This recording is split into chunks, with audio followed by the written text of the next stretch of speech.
Assalomu alaykum hurmatli tinglovchilar. Men Yunusobod tumani 288-maktabning musiqa madaniyati fan o'qituvchisi Hoshimova Gulchehra Abdukarimovna bo'laman. Ushbu malakaviy ish mavzusi Ruszabon 6-sinf uchun muzika darsligidagi 3-chorakda berilgan Sharq xalqlari mumtoz musiqasi turkumidan olingan bo'lib, Uyg'ur xalq mumtoz musiqa san'atining o'ziga xos xususiyatlari deb nomlanadi. Malakaviy ish kirish qism, asosiy qism, xulosa va tavsiyalar, foydalanilgan adabiyotlar ro'yxatidan iborat. Uyg'ur tili va yozuvi Markaziy Osiyodagi boshqa millatlarning sivilizatsiyasi boyishiga ulkan hissa qo'shgan xalqdir. Uyg'ur so'zining ma'nosi uyushmoq, birlashmoq degan ma'noni bildiradi. Uyg'urlar qadimiy etnik xalq bo'lib, millatning tarixiy evolyutsiyasi asrlar davomida shakllanib kelgan.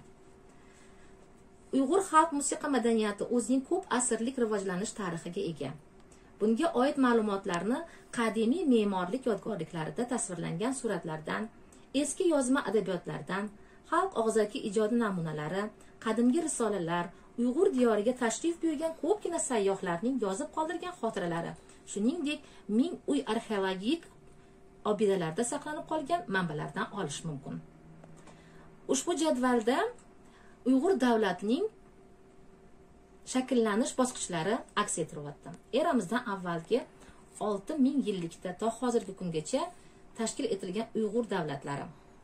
Qadimgi tarixiy asar Og'iznoma eposi Uyg'ur xalqining qimmatli manbai madaniy merosi bo'lishi bilan birga Uyg'ur tarixining muhim manbasidir. Og'iznoma eposida bayon qilinishicha, qadim zamonlarda Uyg'urlarning O'g'izxon ismli xoni bo'lgan. U Uyg'ur tillik qabilalarni bir bayroq ostida to'plab, Uyg'ur ilk imperiyasini tashkil etgan. Eramizning 870-yillari davrida esa 3 ta yirik davlat, Kansu, Idikut va Qaraxoniylar davlatlari barpo etilib, unda san'at va madaniyatning rivojlanishiga katta hissa qo'shilgan. Milliy musiqa merosimizning rivojlanishi va saqlanishi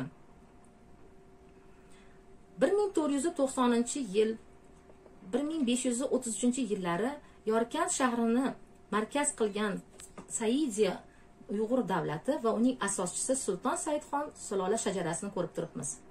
Sulton Saidxon 1476-yil Turfonni poytaxt qilgan Uyg'ur davlatining xoni sultoni Ahmadning oilasida tug'ilgan. Zahriddin Muhammad Bobur bilan nevara aka-uka bo'lganlar. Orzusi Uyg'ur davlatini barpo qilib, ularni birlashtirish edi. Ushbu orzuga u 1514-yilda Saidxon Saidiya xonlik davlatini barpo qilib erishgan. Sulton Saidxonning o'g'li Abdurashidxon ham mamlakatning rivojlanishiga katta hissa qo'shgan inson.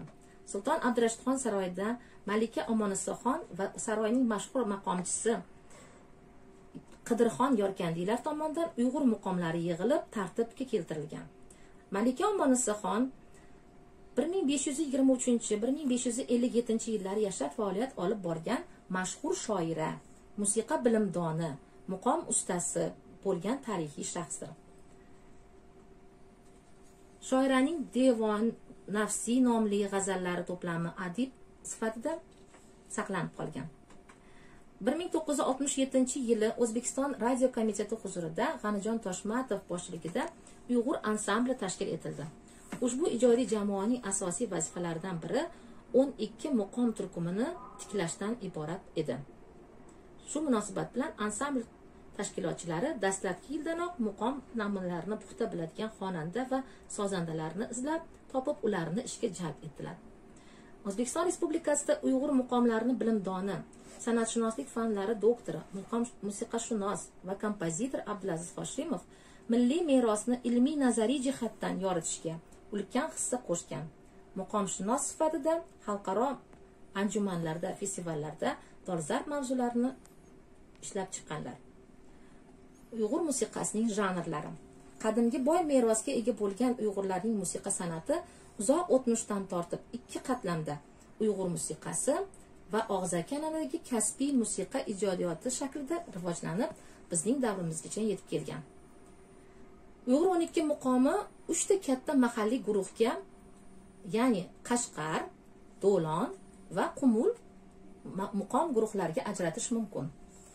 Qashqar muqom guruhi Qashqar, Ili, Xo'ton, Kuchar va Turfon muqomlarini o'z ichiga oladi.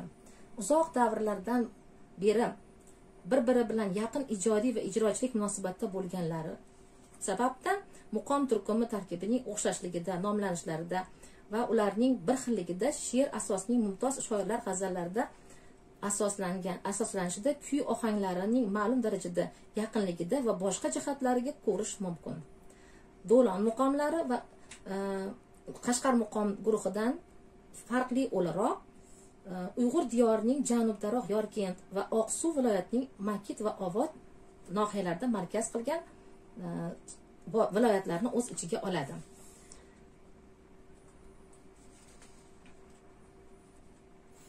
Hozir taqqoslash uchun o'zbek maqomlari va Uyg'ur muqomlarini solishtirib ko'rsak.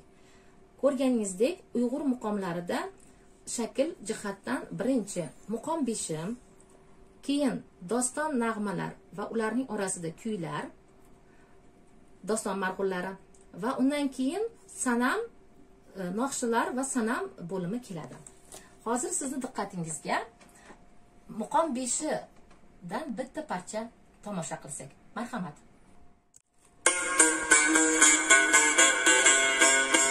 Muqom beshi muqomning dastlabki bosh qismi bo'lib, u badiiy shaklda bir tambur jo'rligida, har hududlarda o'ziga xos yerlik cholg'u asbob jo'rligida ijro qilinadi.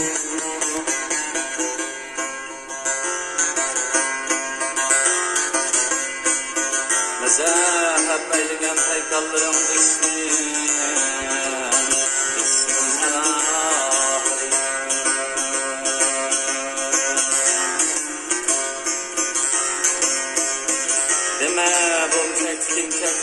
زبان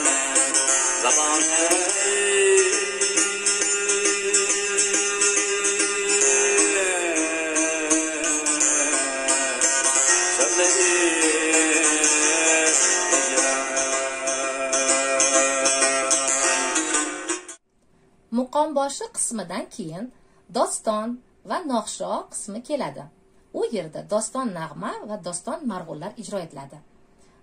So'nggi muqomning oxirida sanam qismi, ya'ni raqsbob, qo'shiq va kuylar bilan muqom yakunlanadi.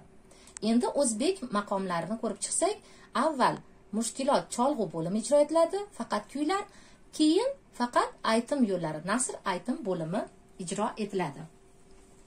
Hozir diqqatingizga Uyg'ur dostonlaridan bir lavha namoyishni ko'rsataman. Marhamat.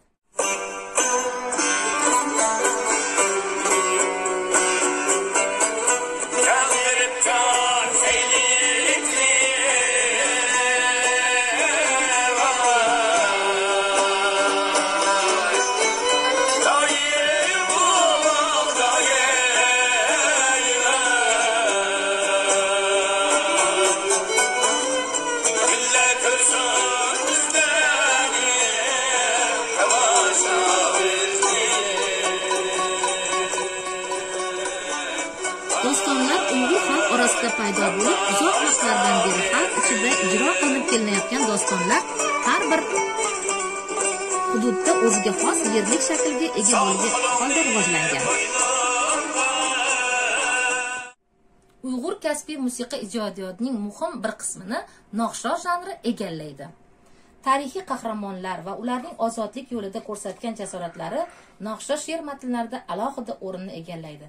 Bunday xalq ichida Sodir polvon noxshisi nomi bilan keng tarqalgan noxshilar misol bo'la oladi.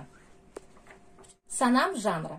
Sanam Uyg'ur og'zaki an'anaviy kasbiy musiqa janrlarining muhim turlaridan biri bo'lib, aytim, cholg'u, kuy va usul raqs musiqalarini birlashtirishdan paydo bo'lgan sintetik janrdir.